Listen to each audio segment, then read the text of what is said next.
I want everyone to understand that we are facing most likely one of the largest snowstorms in the history of this city, in the recorded history of this city. The early projections for this storm are that it would easily be as much as 2 feet of snow, potentially pushing on closer to 3 feet of snow. New York City Mayor Bill de Blasio a couple of days ago warning of snowmageddon. But yesterday and today, residents of the Big Apple relieved to find the storm wasn't as bad as they expected. Yeah, but parts of New England are covered with as much as he was talking about, 3 feet of snow, definitely taking a much harder hit than New York. And how are things out on Long Island, as the folks there say, including our good friend Chris Vilallba, normally a producer, pressed into reportorial duties, easy for me to say. Chris, with those reportorial duties, why, look, there's a blue sky. Is it a winter wonderland where you are there in Long Island? Well, for the most part, yeah. I mean, there's a ton of snow on the ground still, about a foot here, which is not nearly as much as what was predicted. But because of that, the roads are open. The travel ban allowed everybody to be able to just go back onto the roads since they were able to clear them overnight. And now at the blue skies, it basically is a winter wonderland because we have the snow to play with and none of the inclement weather to bother us, though it is a little cold out here right now. Yeah, people were saying that they were fearful they may have to cut the power down for some people because they were worried about those strong gusts of winds. How strong is it out there? I mean, your hair looks great, so I'm guessing it's not too windy, right, Chris?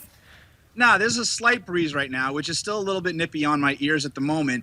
The reason why they're fearful about power losses is because over the winter storms, what ends up happening is you get the snow accumulation on the power lines, plus the high winds is enough to bring them down, and that'll cause a couple power outages. I mean, the place where I was staying at, we actually even had a generator on our back porch just in case the power went out. It was a legit fear, but in the end, I was looking at some of the numbers. I think less than 100 people citywide lost power, which is amazing for a winter storm. Yeah, so not as bad, and a feeling of relief. And it is not my intention to be uncharitable toward residents of New York or even those denizens of Long Island.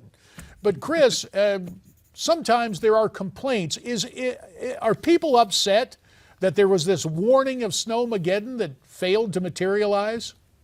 Well, yes, there are the people who are just prone to complain about the situation and how it played out.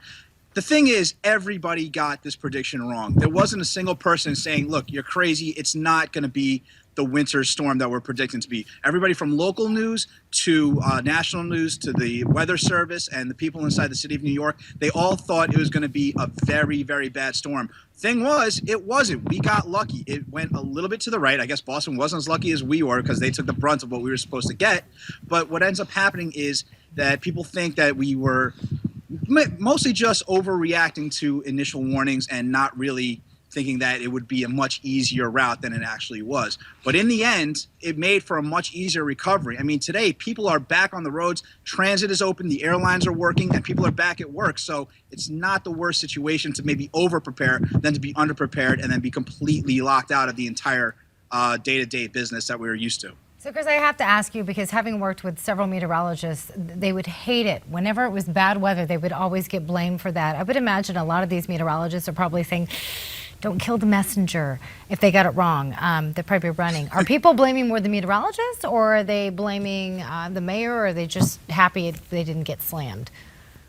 Well, they are more so blaming the mayor and the governor than they are the meteorologists. Meteorologists, again, they work on the same data as each other. They get the same satellite information saying that the winter storm is coming. What they're not happy with is that they shut down everything overnight, and that basically just not so much crippled the city, but it made it impossible to do anything. There were fines for being on the roads of upwards of $300 to try to make sure that people are not going out on the roads. So to make sure that everything stayed in the right frame of mind, everybody had to be forced to stay inward with those threats. Now, what they're upset about is that a lot of snow did not come, so they thought that it wasn't exactly the best thing to happen. But again, this kind of thing works in Buffalo. It's going to probably be something that we can. And the wind is blowing you. Chris Vilallba, we thank you. And since the planes are back in the air, I guess we'll see you soon. Hour 2 of America's Forum coming right up.